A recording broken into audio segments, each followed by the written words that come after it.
By the mid-1980s, the slasher boom was running on fumes. The big names were turning into franchises, the imitators were piling up, and the strange little movies that filled the rental shelves were starting to blur together. But in that noise, something interesting happened. Filmmakers stopped chasing trends and started getting weird. This was the era of leftover nightmares. Slashers that were too small for theaters, but too strange to forget. They mixed comedy, sleaze, and surrealism with just enough blood to satisfy the late-night crowd. Some were cynical cash grabs, others accidental art, but together they became the true reflection of what horror looked like when the lights were going out on the decade. So grab your rental card and rewind your mind to the forgotten corners of the 1980s, where the slasher dream was dying, but the VHS shelves were still very much alive. Slaughter High, 1986. Once bullied teenager Marty Ranson becomes the target of a cruel prank that goes horribly wrong. Years later, the classmates responsible reunite for what's supposed to be a casual get-together at their abandoned high school, only to find someone waiting, and he's brought a twisted sense of humor to the reunion. Slaughter High is a British-American slasher that somehow feels like it was shot inside a fever dream. The surreal dialogue, the synth-heavy score, and the exaggerated performances walks the line between parody and pure nastiness. Caroline Munro, one of the few familiar faces, gives the movie a strange touch of class amid the chaos. The film's tone is all over the place, in the best way possible. Sometimes mean-spirited, sometimes goofy, and occasionally downright atmospheric. The abandoned school setting feels genuinely haunted, with its decaying hallways and flickering lights giving everything an eerie, artificial glow. It's the kind of slasher that plays like a distorted memory of the 80s. Cheap, loud, and relentlessly odd. Slaughter High might not reinvent the genre, but it nails that VHS-era charm where every kill feels like it came straight off the rental shelf. Evil Laugh, 1986. A group of med students heads out to an old orphanage for the weekend to fix it up and turn it into a new children's clinic. The place has been abandoned for years, for good reason. And by the time night falls, they've already become the setup for a killer with a twisted giggle and a serious grudge. Evil Laugh is pure late 80s VHS energy. Shot on weekends by a crew that clearly grew up on Friday the 13th, it delivers every slasher cliché with an infectious sense of enthusiasm. What it lacks in budget, it makes up for in charm. Neon outfits, bad jokes, and one of the most bizarre killer laughs ever recorded. There's something strangely endearing about how hard this one tries. It's cheap, self-aware, and full of that regional scrappiness that defined so many one-and-done horror projects from the era. The kills are creative, the soundtrack screams 1986, and the whole thing feels like the kind of tape you'd find in a dusty rental bin and never forget once you hit play. It's not scary so much as it is sincere, a fan-made love letter to the genre before meta-horror was cool. Evil Laugh may be rough around the edges, but that's exactly what makes it such a time capsule of the slasher boom's final act. Phantom of the Mall, Eric's Revenge, 1989. When a brand new shopping mall opens on the site of a mysterious house fire, not everyone's excited to hit the food court. Beneath the escalators and security cameras, something is hiding in the ventilation system. A disfigured man with a grudge and a knack for setting elaborate traps. Phantom of the Mall. Eric's Revenge takes the classic Phantom of the Opera story and slaps a neon 80s sheen on it.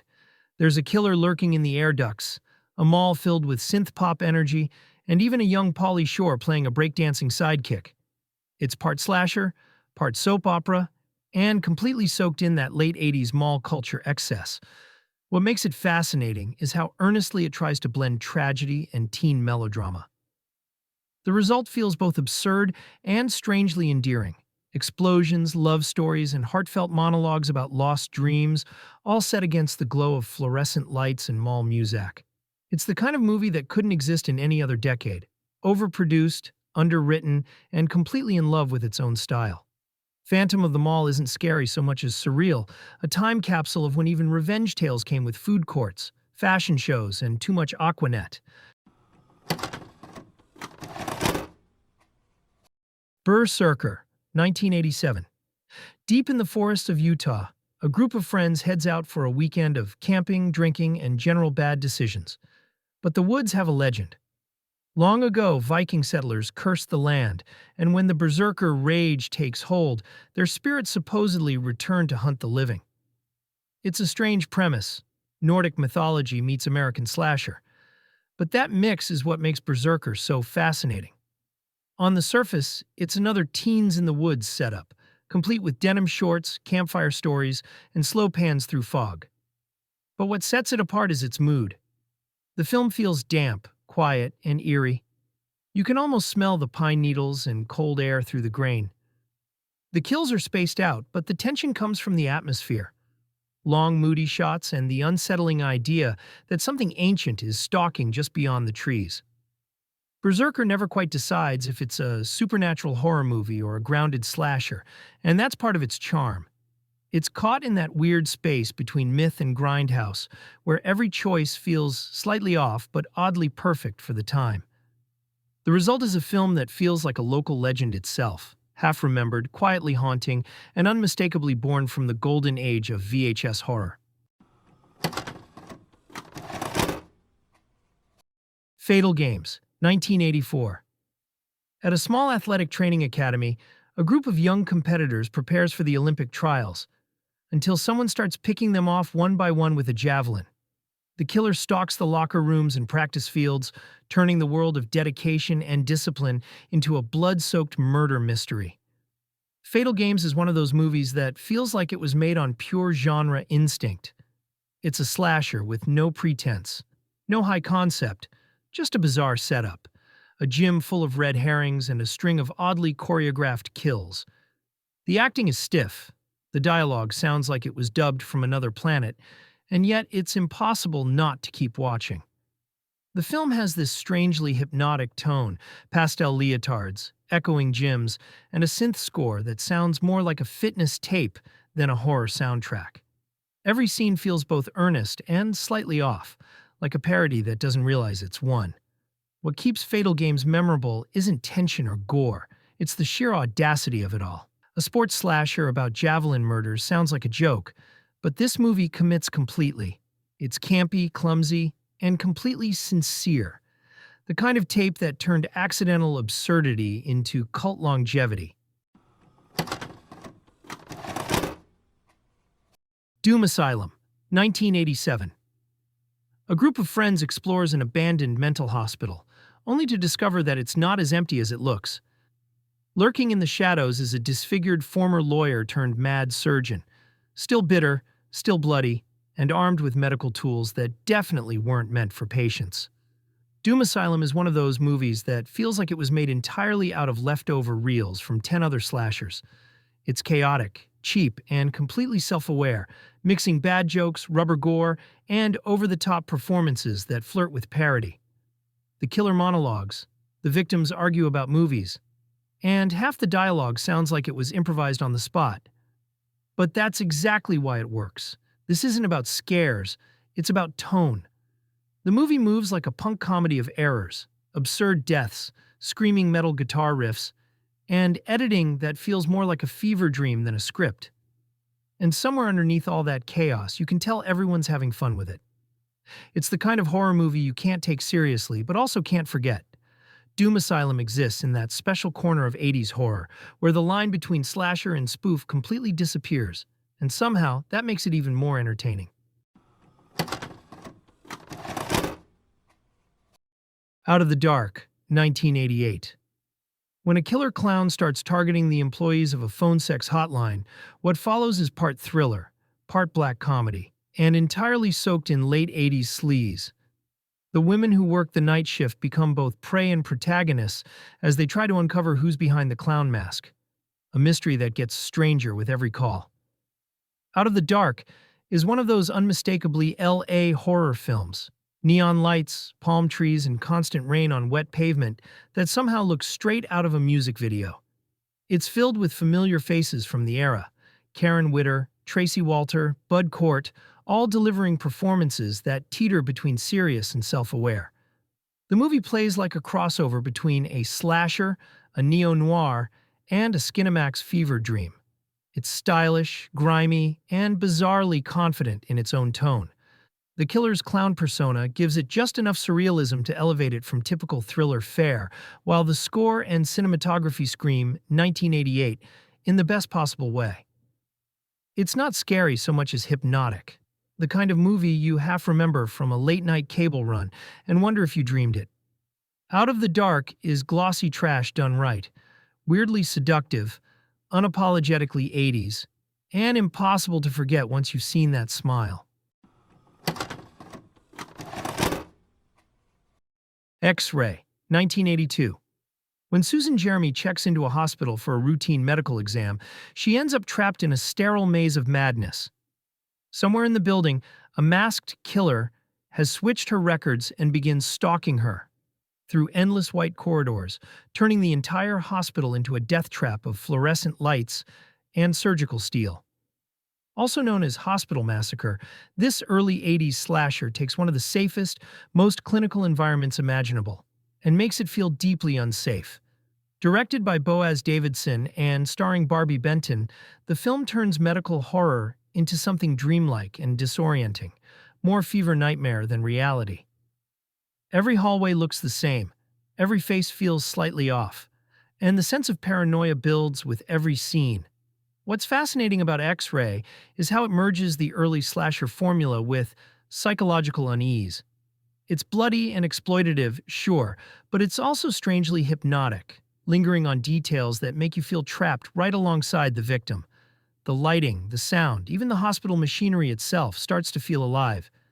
It's not one of the most famous slashers of its era, but it's one of the most memorable in texture. A gleaming antiseptic nightmare that makes you look twice the next time you see an empty hospital hallway at night. Madhouse, 1981. Julia has spent years trying to forget her cruel, unstable twin sister. But as her birthday approaches, she begins to feel watched, and when her sister escapes from the hospital, the memories come back with blood. What follows is a descent into paranoia and violence that turns a quiet southern mansion into a nightmare. Madhouse, also known as There Was a Little Girl, stands out from the early 80s slasher crowd because it leans into gothic unease rather than body count formula. Director Ovidio G. Asonitis bathes everything in deep shadows and red light, building tension through dread instead of cheap jumps. Trish Everly gives the movie its heart, grounding the chaos with real emotion, while Michael McRae and Dennis Robertson fill the corners with that offbeat European meets Atlanta energy that defines so much of the era's horror. The film feels like a halfway point between an Italian giallo and an American psychological thriller. Stylish, morbid, and unpredictable, the killer's motives blur into madness, and the violence feels more intimate than exploitative. It's one of those VHS staples that slipped through the cracks, but time has been kind to Madhouse.